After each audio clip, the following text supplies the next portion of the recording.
It's always good to be where you are. To be here. If you're going to be here, you might as well be present. Right. I say. Exactly. All right. All right. Episode 1, shall we? Episode 1, a little intro. It should not be acting training, it should be actor training. Am I a good actor? Like me doing... It's not a Meisner podcast. There it is. It's a weird title, which we will talk about later. We should say who we are before we start, just so you don't think we don't know what the hell. Well, you won't know that we don't know what the hell we're talking about. Right. I don't know what I'm talking about. I'm not that much not that much more versed at it than you, but we should say that even though it's called not a Meisner podcast, it actually is a podcast on the Meisner Technique of acting. Sanford Meisner was a great acting teacher, and he started developing this technique in, I would say, the 30s. So it's about 90 years old. It's held up. A little bit. Surprisingly well. A little bit. So we should tell you who we are. It's an important question. I always like that question. Who are you? Who am I? Well, who are you? I am... Well, there's really two ways to answer that question, Carson, because there are two versions of that question. Who are you, which is a sincere desire to know, which usually is autobiography. But the other way to say it is, who are you? Like, who the hell are you that I should listen to you? Well, I'm asking the second version. Who the hell are you? Yeah. Who the hell am I? Yeah. Right, like, why should you be taking advice from me? My name is Kevin Kittle, and I am old. I'm an ancient individual, Carson. And that's why you should listen to me, because I've been around a long time. So being old directly correlates to wisdom. Yeah, my years on the planet are longer than a CVS receipt.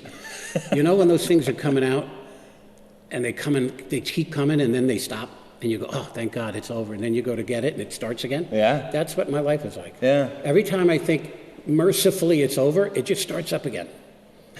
And I can't... you can't prevent it. I can't do anything about it. So, but the good news about that is, every time it starts up again, I learn something new. Right. So, it means I've lived long enough to have studied multiple things and had multiple experiences. But I didn't really come to Meisner until I was in my 30s. So, for those of you listening, If you feel that you haven't gotten a good head start, many roads lead to Rome, as they say. It could be a long journey for you. I originally started studying viola spolin, which is theater games and improvisation and all that kind of stuff. But I then, and this is also for those of you who are young and are listening, I went to undergrad right out of high school, and I quit after 3 years. 3 years in. 3 years. Yeah. So most people will be like, all you got to do is one more year. And I was like, no, I think I'll What did you major in then? Theater. Okay. But it was a BA. Yeah. And it wasn't good. I don't think the program was good. But this is interesting in that with viola spolin, I always taught because it's it's all in the book. And so what happened was I went to my undergrad and I started teaching my fellow students. I was 19. Who the hell did I think I was? But the truth is that the teachers there weren't satisfied. Something was happening that they weren't satisfying the students, so that when all the teachers went home, that's when we started. At night, we would go into the black box theater. And I had like 30 kids come and do the theater games with me. I was 19 years old. So I always knew that I wanted to teach, but after I dropped out of undergrad, I did some crazy things. I painted bridges for a living, and whenever I tell people that, they mean, you set up an easel and you painted the bridge? I'm like, no, I painted the bridge. I put the paint on the steel, 250 feet over the Hudson River, So that's my background. It's working class, it's blue collar. That's why when I approach art, theater, it's like pack your lunch pail and go to work. It's lunch pail discipline, And so having come from a working background, construction, I bring that to the discipline and hard work that it takes to do Meisner. But I realized eventually that I did want to go back and get a degree in directing. So I got my MFA in directing at Rutgers. And while I was there getting my MFA, I took classes. As a director, I took all the classes of the other disciplines. So I took scene study and sound, scene design and sound design and lighting design, costume design. But that meant that I also was in the room with the actors. Because if you want to be a good director, you have to understand the actor's process. You have to know how they work. You have to be able to talk to them. You have to see how they're finding their way through it. So I sat in the room with the great Maggie Flanagan, one of the greatest teachers. Maggie Flanagan taught me first-year Meisner at Rutgers. And even though I was there as a director, I would get up and do the work. I did as many activities and as many repetition exercises as anybody. So, and then second year at Rutgers, my teacher was Bill Esper, the peerless William Esper. Who kind of took the Meisner technique and furthered it. He furthered it. You know, he was considered Sandy Meisner's right-hand man for a while at the neighborhood playhouse. Not for a while, for many years. And, you know, he probably was supposed to take over the playhouse from Sandy after Sandy left. But Bill started his own studio, which is still there, the William Esper Studio on 36th Street in Manhattan. And Bill, a great teacher, and he taught me second year Meisner. But the most important thing for me is that Barbara Marchand taught me how to teach it. So you can study Meisner and you can be an actor, a Meisner actor, but to teach it is to understand how to take it apart and put it back together again, like the engine of a car, you know. So Barbara Marchand asked me, I was out directing in the world, and she asked me if I wanted to come to Rutgers and teach the first year BFA actors in the Meisner Technique. And I said, yeah. And the funny thing about that is I didn't know how to teach it. I said to her, I don't know how to teach it, you know. I called up Maggie. I said, Maggie, they want me to teach first year. And she said the most amazing thing to me, you know more than you think you do. And I thought, that's probably right. I know more than I think I know, which means that if I just start doing it, I understand it, but I don't believe that I know it. Right. And then the truth is I got better at it because I watched Barbara's class. I watched her teach it, and she mentored me and took me all through it. To this day, she's one of my great friends and my mentor, so we continue to talk about it, right? So that brings us to right here. I taught the Meisner Technique at Rutgers University for 23 years before I retired, and I've been teaching it since on Zoom, online. I teach it, I coach professional actors, so we're coming on 28 years. I've been doing this almost 30 years. Nearly 30 years. Yeah. So does that answer who the hell are you? Yeah, pretty much. So then who the hell are you? I'm Kevin's student for the past, I guess, 5 years. And I studied at NYU, at the Meisner studio at NYU Tisch, and was introduced to Kevin through one of my teachers there. And I kind of... Worst day of your life? That was a terrible day. It ended me up right here, actually. Yeah. So, yeah. Wow, I'm really taking that in. That was a really... That's rough. What am I doing? Anyway, no. So I've been with Kevin. I've bugged him ever since I met him, and I've been studying with him nearly weekly. And also at NYU, I studied I studied Shakespeare and Commedia dell'arte, and all of that. Everything I studied there, I would always supplement with Kevin and go back and ask, hey, what do you think about this? What do you want to know? What works here? What doesn't work? Because I think Kevin is a once-in-a-generation teacher. Oh, my God. And he hates praise, so... I don't know what generation that is, but... It's true, and he... I like what you said about the lunch pail work ethic. Yeah. It's a job, and, you know, I think the point of us doing this podcast is that it's not gatekeepy, this woo-woo Meisner technique thing. It's just a thing. And you have a lot of stuff to say about it that's really important for young people. Well, thank you for saying that. Yeah, I do think that's partly also why we're doing this podcast. It actually brings us to the title, right? It's not. It's a weird title, but it makes sense to us because, well, first of all, it's an in-joke because I always use that term, not. And like when I'm working with Carson, he'll always ask to pin something down, and he'll say, is this thing this thing?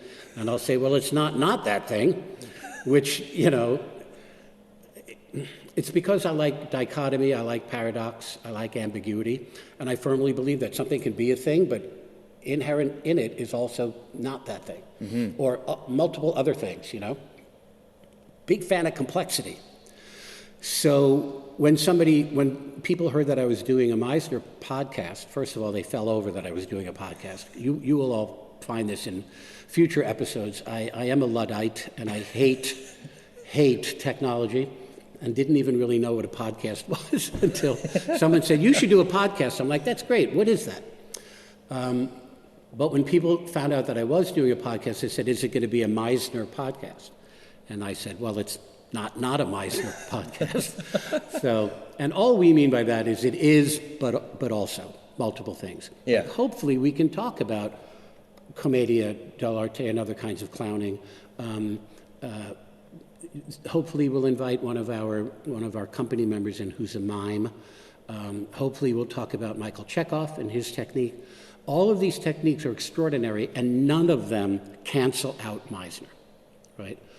So it's interesting that Carson mentioned the gatekeeping aspect of things. It's not, you know, I guess any serious technique can get a reputation as like, oh, only a handful of people know how to do it, and if you don't do it the way they do it, then you're doing it wrong and you don't have any right to do it. Well, listen, I'm here to tell you that I wake up every day going, I'm not sure I understand this.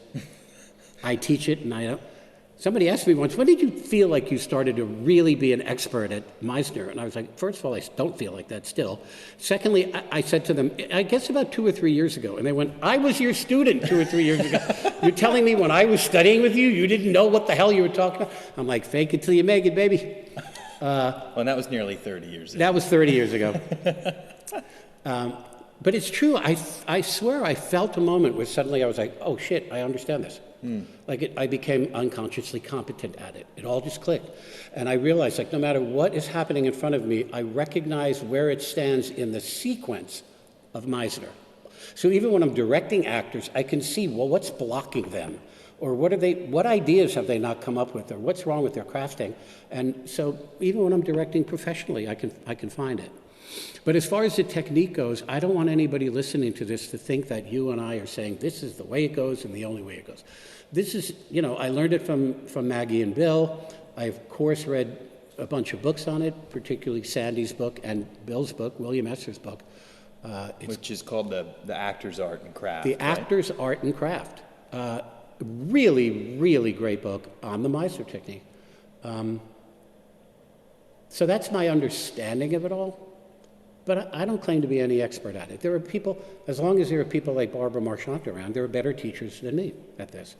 But I do think that people have said to me that I should do this podcast because I do have a particular way of articulating it for young people specifically, and that's who we want this podcast to be for. I have taught at high school summer programs, so they're usually 15, 16, 17 years old. I just have a way of articulating it for that age group, so I hope those people are listening. But I've also taught BFA, so that's people in their 20s, and I've taught MFAs, that's people in their 30s, and professionally I work with people in their 40s and their 50s. So I hope people listening to this from 15 years old to, 60 or even older will recognize the work in there. And so even if you use Meisner as a professional actor, I would hope that listening to this, you would go, it's great to hear that again. And I remember it that way, or I didn't remember it that way, and I'm glad to hear it differently, right? But mostly I hope that if you're out there and you're young and you love acting but don't quite know how to find your way in, or you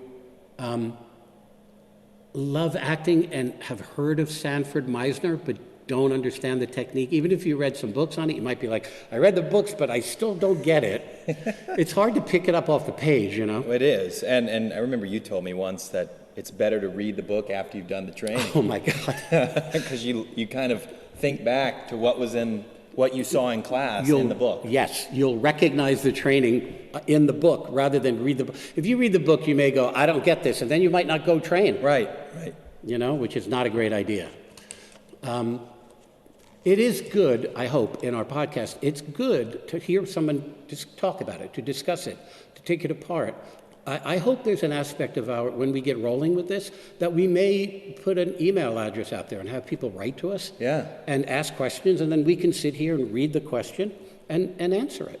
Absolutely. We hope. And I think it's important and kind of exciting that we've worked together as teacher and student, so we kind of come at it from two different perspectives, because I'm going to have a lot more questions.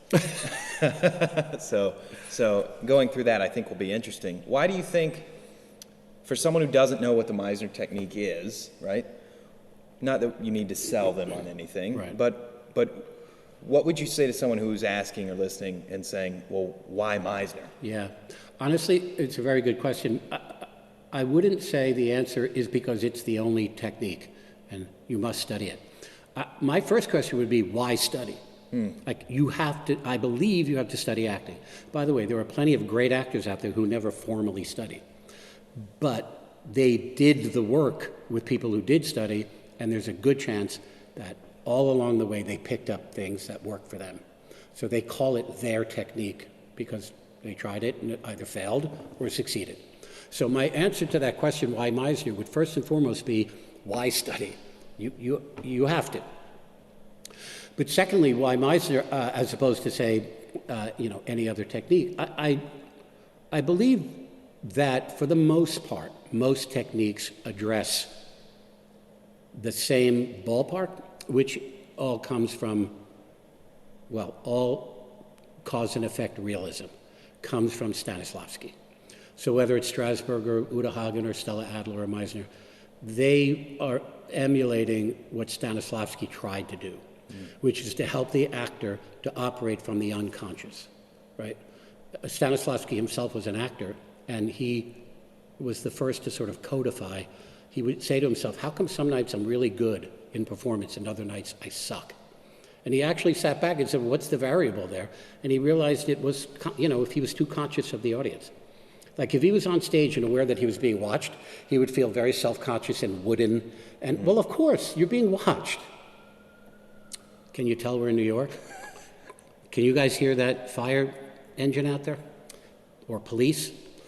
So Stanislavski figured out that the way to act the way he wanted to act, which is to put your attention on anything but yourself, So I think most contemporary American acting training follows that idea.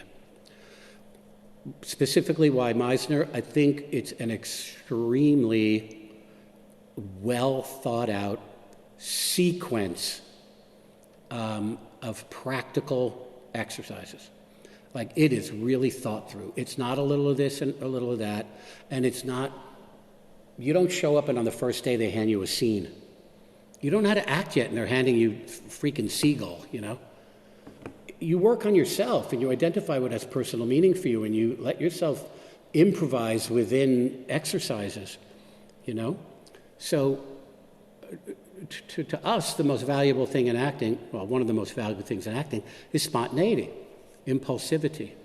So that if you're in a conventional play, it looks like it's unfolding in the audience. For the audience, it's unfolding in front of them. The best thing you could do, what we could do for an audience, is to let them sit there and go, I'm not sure those actors know what's coming next. If they don't, I sure as hell don't. And that way it unfolds with a sense of danger, like the good kind of danger, like what the fuck's going to happen? Yeah. They're living so presently in the moment, they don't know that this play has been pre-written and rehearsed and it's going to go somewhere. Absolutely. Right? So the Meisner Technique has, I know other techniques do too, I'm only speaking to the Meisner Technique, has a great sequence of exercises that hold you in the present moment. Right. They force you, for lack of a better word, to be experiential, right? Meisner said there are two kinds of actors, presentational actors and representational actors, right? Presentational actors are those actors that present the way something looks. I'm acting like this is truthful, and I suppose there's an artistry in that, but Jesus Christ, to get up there and act like something, like you're pretending, Meisner said that he wants his actors to represent the character, like I'm standing in for that person. I'm the house that they're living in while this play goes on. I'm lending them my house here, and they're being represented through me, right? We tend to go a third step, though. We say we want actors that are experiential actors, which I think you have to be an experiential actor in order to be a representational actor. But for us, the bottom line is, are you having a genuine central nervous system experience up there? And the Meisner Technique leans heavily on that. And if you study this, you will be the kind of actor that recognizes that you're not even experiential in your real life, never mind in your acting, Too often we create the persona that we want to show to the world out in real life. Well, you've spent your life then identifying things that are palatable to you and to people who see you. But that means that you've literally cut things out. But those things you've cut out, those might be who you essentially are. They might be your authentic self, but you go, yeah, but it's too vulnerable for me to be that. So you put it over there. And eventually you've created this persona. If you stop and look at it, you go, that isn't even who I am. I'm going through life presenting this, but, Socrates said the unexamined life, it's not worth living. You're going to live your life and not examine who you are and how you feel about everything under the sun and bring it to your work, because as an artist, that's what you do. Absolutely. Yeah. So I don't know if that answers the question, why Meisner. I hope that as we go and have further episodes, we will, in fact, identify the practical sequence. Yeah. Well, and I think most people, especially young actors who maybe have heard about Sanford Meisner or the Meisner Technique, probably have heard of repetition. But I always love what you say. People always say, I've done a little bit of Meisner. Yeah. And you always say, you can't do a little bit of Meisner. It's a 2-year trajectory. Absolutely. A little bit of Meisner. Yeah, when I used to audition for students to come to Rutgers, they would say, oh, you do Meisner there? I did a little of that. I'm like, I'm curious to see which little bit you did, But I also test them. I'll go like, okay, let's do some repetition. Oh, boy. Listen, this is important, too, for those of you who maybe have studied repetition. It's possible the way we do it is different than the way you've been trained. So hopefully when we may demonstrate it even a little bit here and there, or at least talk about it in detail, hopefully you may see the value of the way we think of the repetition exercise, right? We'll get to that. Maybe the third episode is probably. We're not going to get to like the beginning of the actual of how we would teach it in class, at least for maybe the first 2 episodes. Yeah. Maybe the third. Yeah. So that's something we'll circle back to. Yeah. I'll make a note. You make a note. I'm not going to make a note. No. By the way, you don't want to see my notes. If I do make them, you don't want to see them. Well, so then what? I guess that leads us to the definition. Definition of acting. Yeah, listen, if we're going to begin, we might as well begin now. Yeah. Begin at the beginning. You have to identify the definition, according to Sandy Meisner. It's a really great definition. I've never come across a better definition of acting. It encompasses all of it. According to Meisner, any great acting begins with one simple concept. He called it the reality of doing. The reality of doing, which makes sense, right? Are you really doing what you say you're doing? So that makes sense when you're in a play. You and I have talked about this. Somebody has to write a letter in their scene, and they go like, they go, here, take that to the guy. You're with the audience going, they didn't write anything on that paper.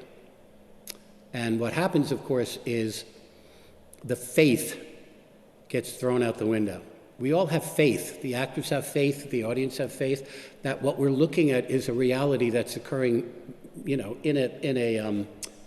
a prescribed beginning, middle, and end, but it's still happening impulsively in front of us, naturally in front of us. So the second somebody doesn't really write a letter, we all go, I'm out. Well, and the sense of danger that you talked about is completely disillusioned once you see that. Of course. So we say if you have to write a letter in a play, write the fucking letter. Yeah. Or if you read a letter, don't just look at it and then respond to how terrible that news was. You didn't read it,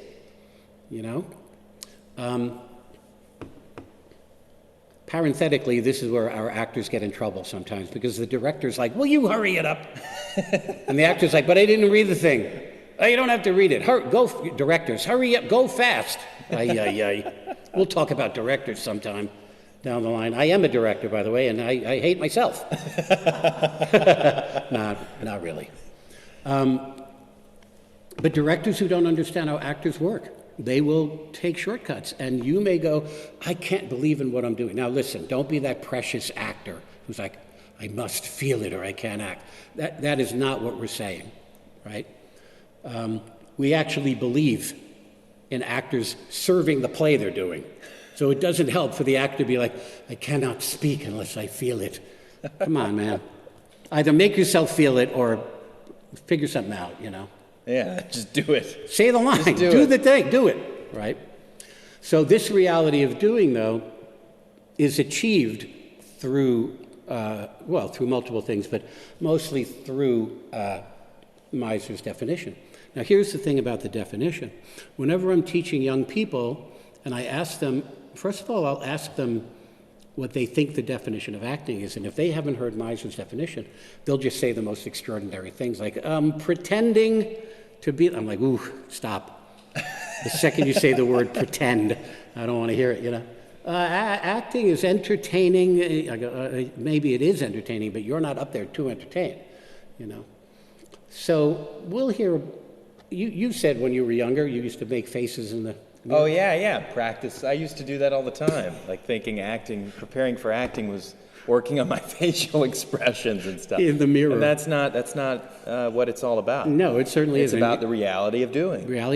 You want to talk about self-conscious, right? You're looking at your face in the mirror while you're acting. You'll definitely see yourself acting, and that's not a good idea. You'll pretend. And you'll start pretending. Yikes. But you're not truly experiencing anything. Which is the definition. You want me to read the definition? Yeah. No. Let me unfold it because I think this is important. Whenever somebody says that they do know Meisner's definition, they always give me a fractured version of it, an incomplete version. They'll say living truthfully under imaginary circumstances. That's only a partial definition because according to Sandy, the definition was acting is the ability to live truthfully under imaginary circumstances. Why do people always leave out the ability? Every time they say it, living truthfully under I'm like, no. He included in the definition whether or not you can do it. It's the ability to live truthfully under imaginary circumstances. And, you and I have talked about this. I'm pretty sure the definition of basketball isn't whether or not you're good at it. Yeah. Right? It's like you dribble the ball and you throw it and it goes in the hoop. That's basketball. Not like, but only if you can actually throw the ball through the hoop, right? But acting, Sandy Meisner was like, no, I'm going to include in the definition that you have to do it. You have to be good at it. You have to be able to do it. Whether that's talent or not, we'll talk about that down the line. Talent and whether there even is such a thing. We'll talk about it down the line. But I think it's a really hard-ass thing for Sandy to do, to say, I don't want people showing up here thinking they can do it. That's because even in his time, there were hacks, people who showed up, right, and just tried to, you know what I mean? I mean, like today, because of, there are TikTok influencers or whatever, who are known for that, who then go, I'm going to be an actor because I am known. Those are two different things. Yeah, well, and that's coming from a guy, Sanford, who had a frame in his office that said, I wish the stage were as narrow as a tightrope so that no incompetent dare step on it. I freaking love that. I'm sure that influenced the ability part of the definition. I wish the stage were the dimensions of a tightrope. That way no incompetent would dare tread upon it. So it's a really great metaphor, isn't it? Like if you walked into the circus and looked up at the tightrope, you wouldn't be like, I'm going to climb up there and take a walk. Right. Well, and you've said that about opera. When you go to an opera, you don't just think you can sing opera. No, even if your talents are in the ballpark, adjacent to. If you're a pop singer, you go, I am a singer. Then you go, and now I'm going to sing La Boheme. You can't. Just because you're a singer doesn't mean you can sing opera or ballet. You can't just show up and go, hey, let's do Swan Lake. But people genuinely show up and go, I'm going to be an actor. Yeah. But the reason for that is because we let them. We let them. We get the culture we deserve.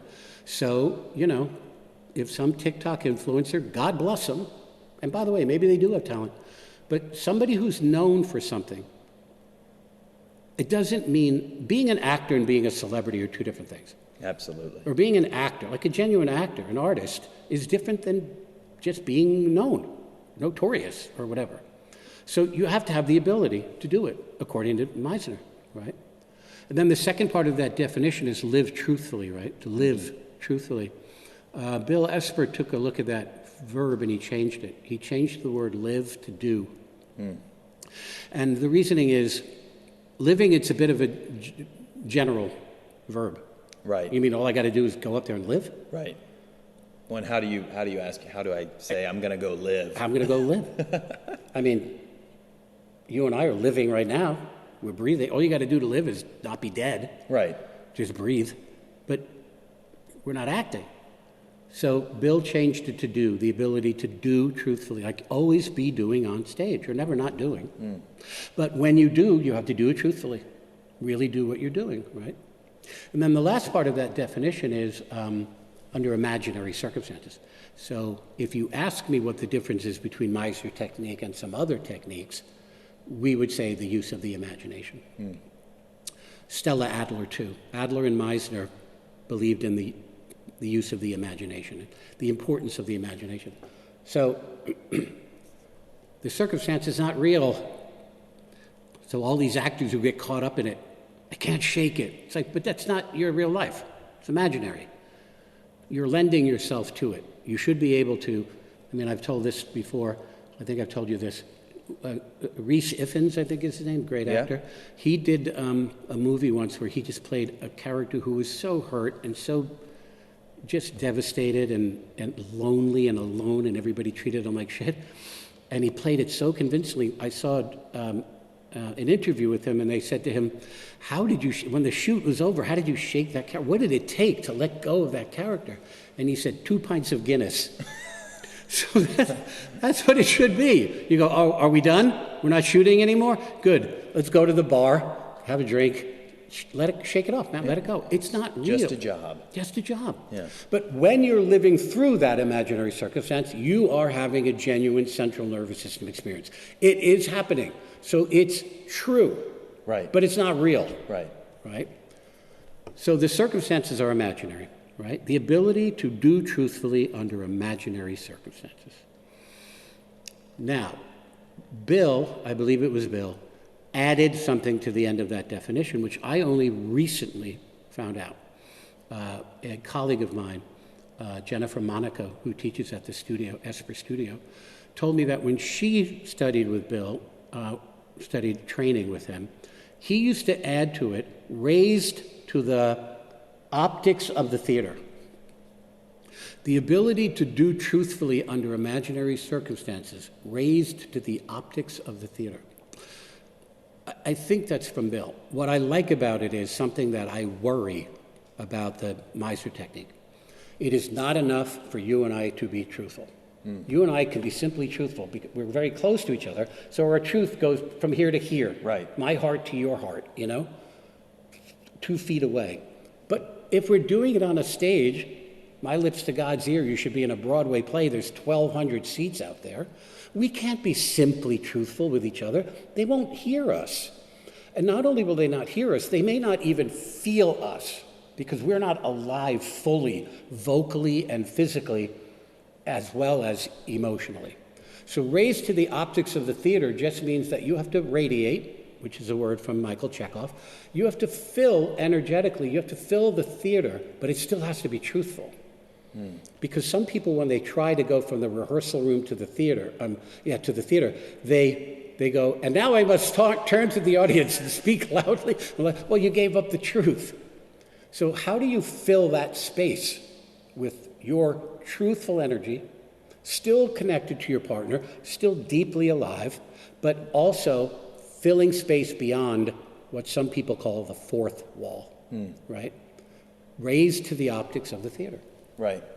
Well, and it's interesting because that definition, or looking at it that way, also applies on the opposite hand to film, because you're just distilling it to the optics of the lens, right? Absolutely. That's why Meisner works for everything. It works for everything. Yeah. Yeah. If you're shooting a film, then the optics that you must raise to are way smaller than the theater. And if you try to bring your theater acting to film, it's not going to go very well. It's going to smash into the lens of the camera. Right? The camera operator is going to be like, tone it down, dude. So yeah, it just means your truth in the room you're in. The other thing it does that I'm happy about is it acknowledges that there is, in fact, an audience watching. Yeah. These actors who go like, there's no, that fourth wall idea? A wall? Really? A wall, the fourth wall, what is that? It's an imaginary wall between you and the audience. Oh, that's great. You put them behind a wall. Excellent. Jesus Christ, you have to invite them in. Right? So, in a sense, you're saying those people are out there. They're not in our reality, but they are out there. Right. Right? It's a sharing thing that we do. It's a giving. What did you call it? Bill Irwin said it to you. It's a service profession. It's a service profession. Yeah. We are here we invite strangers into our house. Right. Right? The relationship between actors and the audience is host-guest. We invited them. They're our guests. What are you going to do? Invite them in to a party and then go, hey, what are you doing? Eating the Cheetos there? Those aren't for you. They're like, can I have a drink? No. You invited me. Yeah, but you can't. Don't touch it. But to invite them to the theater is to go, you guys all sit there. We're going to do a play, but first we're going to put a wall up. Well, that's why calling it a service profession is so interesting, because it's not about us. It's not about us. Not about us. No, we actors who make themselves too important. That's a scary thing. In fact, maybe I was too. I can be harsh sometimes. I could be a little bit of a dick. But when I used to interview, by the way, for those of you out there who are thinking to audition for a school, a college, you should know that the two monologues that you do are really important, but just as important, the interview.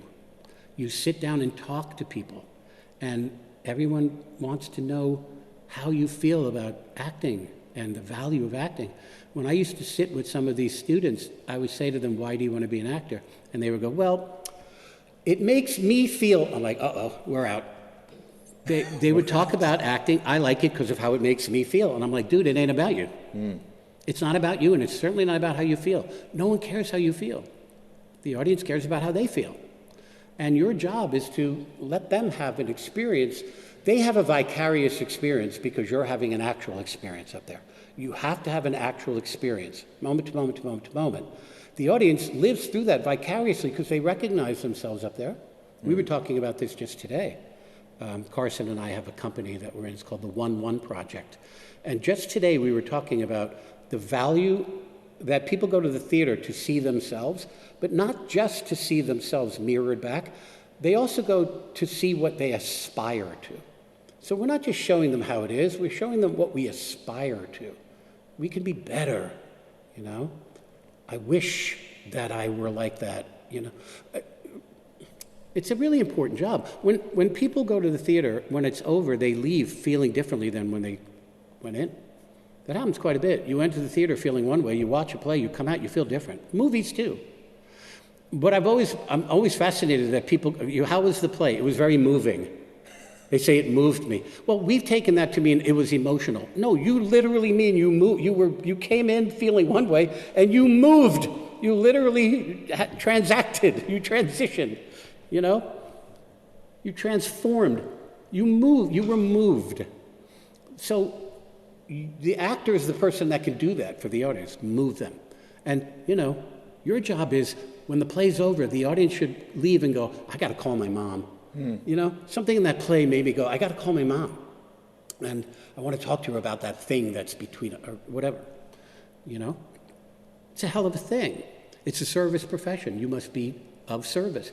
Whenever I was working with students, if they would come in my office and start talking about, you know, I'm stuck and I'm this and I'm that, I go, yeah, you're making yourself too important. You should go volunteer at an animal shelter or a soup kitchen or something. Go be of service. You know, get off yourself. But there's irony in that, right? Because most people go, well, actors are very self-centered people. Yeah. And in order to be an actor, you have to be very, you know, conscious of your existence on Earth. You want to be self-aware, but not self-centered. Absolutely. Two different things. Two completely different things. Yeah. So anyway, I think in our next episodes, we will talk about what we use quite a bit in our work, which comes from Stanislavski. It's called the circle of attention. So how do we do a play if there's no fourth wall? And the way to do it is in the circle of attention. We put ourselves in an imaginary circle that includes everything that's in the circle, you and I and anything else around, objects or anything like that. But anything outside that circle, it exists, but it's not our concern. Right. Right? We'll take that apart in upcoming episodes. And the other thing we wanted to talk about, but we won't today, we'll tease it, see? Yeah. I'm learning how to do a podcast. Yes, you are. See, I know the lingo. Yeah, tease. We're going to tease this topic, you see. I don't know what the hell I'm talking about, ladies and gentlemen. If you're going to be truthful, right? If you're going to behave truthfully or do truthfully, you have to know what truth is or know what your truth is. Right. So the next time we meet, we're going to discuss Stanislavski's interest in artistic truth and natural beauty, right? We're going to take that apart next time. We're going to talk about how truth and nature and beauty are interchangeable. Okay? So that's for next time. Do we have anything else today that we wanted to talk about? That's all we really wanted to talk about. I thought you wanted to talk about how handsome I am. No. That's... No? No, I cut that idea. Oh, you cut it. I see. You scratched it out. You have notes. You wrote Kevin is handsome, and then you wrote a big... Well, and it says very bad, terrible idea. Don't bring up... Very bad, terrible. Don't bring that up. It'll turn off a lot of this. I see. So we won't talk about that. No. Okay.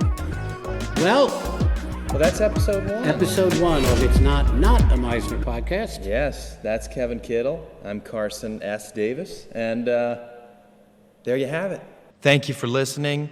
Please follow us on Instagram @Meisner Podcast.